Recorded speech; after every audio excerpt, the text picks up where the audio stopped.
Ciao a tutti, in questo video voglio parlare del potere delle parole.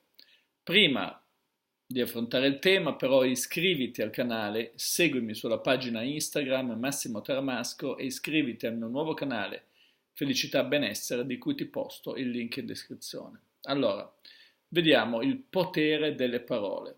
Qual è il potere delle parole?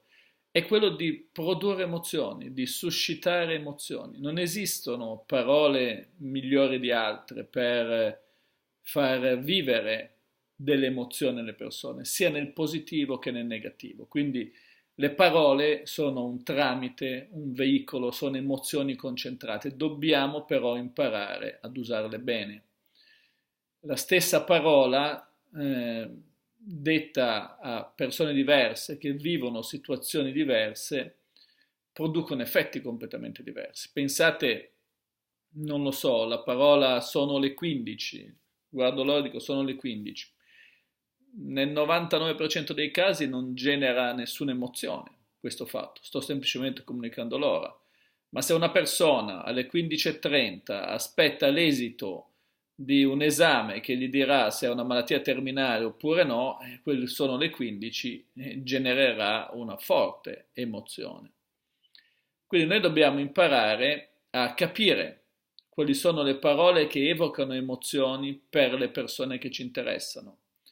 Perché se impariamo a capire come evocare emozioni, riusciremo a creare quella che si chiama empatia emotiva, che è diversa dall'empatia logica. L'empatia emotiva è qualcosa di più, è qualcosa di diverso, è qualcosa che ci permette di entrare in connessione profonda con la persona che ci interessa.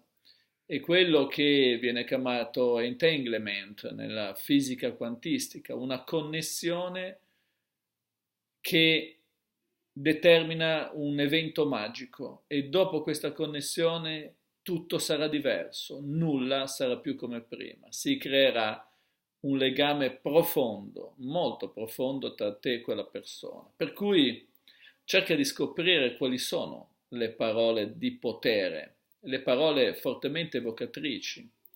Devi capire quindi quali sono le emozioni che quest'altra persona ha compresse dentro e te lo rivela utilizzando il linguaggio non verbale. Le emozioni compresse sono sempre collegate a dei segnali di comunicazione non verbale definiti di gradimento emotivo, tipo accarezzarsi le labbra, avvicinarsi, accarezzarsi in questo modo, dilatare le pupille, protendersi in avanti, puntare il piede nella nostra direzione o spostare il piede nella nostra direzione quando si ha questa situazione. Quindi questo è veramente molto importante perché riusciamo a capire in questo modo quali sono le parole, i temi, gli argomenti che possiamo utilizzare che danno emozioni.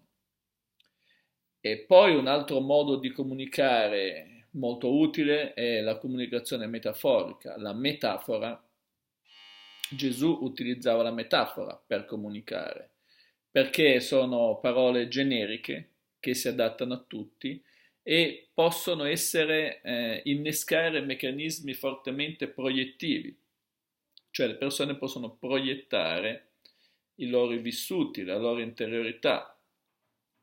Quindi ognuno troverà il suo specifico significato nella metafora. Quindi la comunicazione metaforica è un modo per comunicare a tante persone, oppure per comunicare anche a una persona sola, non sapendo esattamente qual è il tema specifico da andare, il tasto specifico da andare a toccare, ad attivare.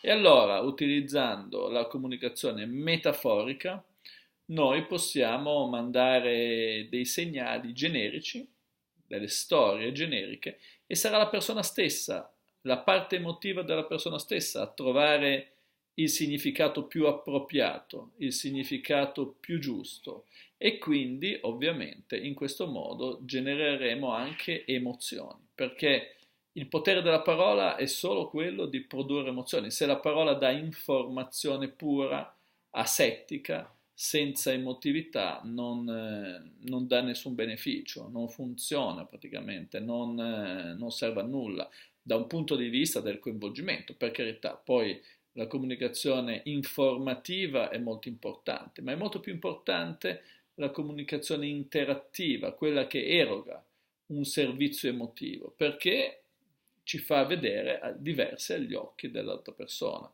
Non diventiamo più amici, tra virgolette, ma amanti, cioè coloro capaci di farsi amare. E ricordati che agli amici si chiede, agli amanti si offre. Questo è da tenere sempre presente quando intraprendiamo una comunicazione, perché nella seduzione, ma anche in generale, nella vita in generale, se veniamo etichettati, tra virgolette, come amici da sfruttare, verremo sfruttati e nulla più.